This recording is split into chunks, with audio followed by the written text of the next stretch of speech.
নমস্কাৰ বন্ধু বান্ধৱীসকল, মই মোৰ ইউটিউব চেনেল জিলমিল জোনাকলৈ আপোনালোক সকলোকে স্বাগতম জনাইছোঁ। আজি মই একেবাৰে সহজতে ঘৰতে পোৱা সামগ্ৰীৰে বনোৱা এটা চিপছৰ ৰেচিপি লৈ আপোনালোকৰ মাজলৈ আহিছোঁ। আহকচোন আমি ভিডিঅ'টো আৰম্ভ কৰোঁ।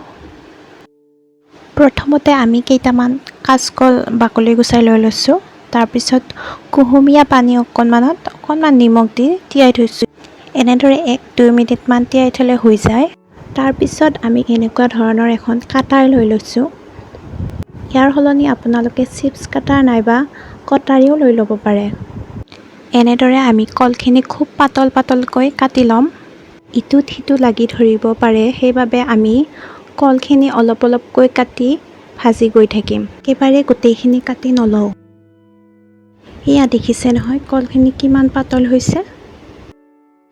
এতিয়া আমি কাটি লোৱা কলখিনি গৰম ৰিফাইন তেলত দি লগে লৰাই দিম। নহ'লে এনেদৰে লৰাই নিদিলে কলখিনি ইটোত সিটো লাগি ধৰিব পাৰে। এনেদৰে আমি একেবাৰে কম জুইত ভাজি গৈ থাকিম।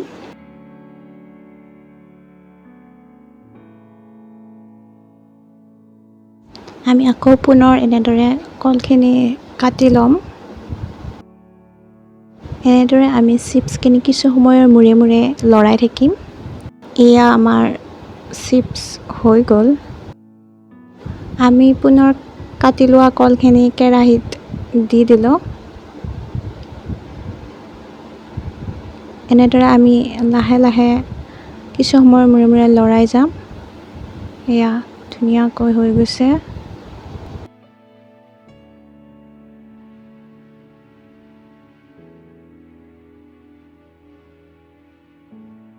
এতিয়া আমি অলপ ঠাণ্ডা হোৱাৰ পিছত অকণমান নিমখ দি ল'ম। নিমখ দি এইখিনি ভালদৰে লৰাই দিম। আপোনালোকে যদি স্পাইচি খাব বিচাৰে তেনেহ'লে ইয়াত ৰেড চিলি পাউডাৰ নাইবা জালুকৰ গুড়িও দি ল'ব পাৰে। শব্দটো শুনি ধৰিব পাৰিছে নিশ্চয় কিমান মচমচীয়া হৈছে। আপোনালোকেও এনেদৰে বনাই খাই চাবচোন আৰু ভিডিঅ'টো চাই কেনে পালে মোক জনাব। ভিডিঅ'টো শেষলৈকে চোৱাৰ বাবে অশেষ ধন্যবাদ।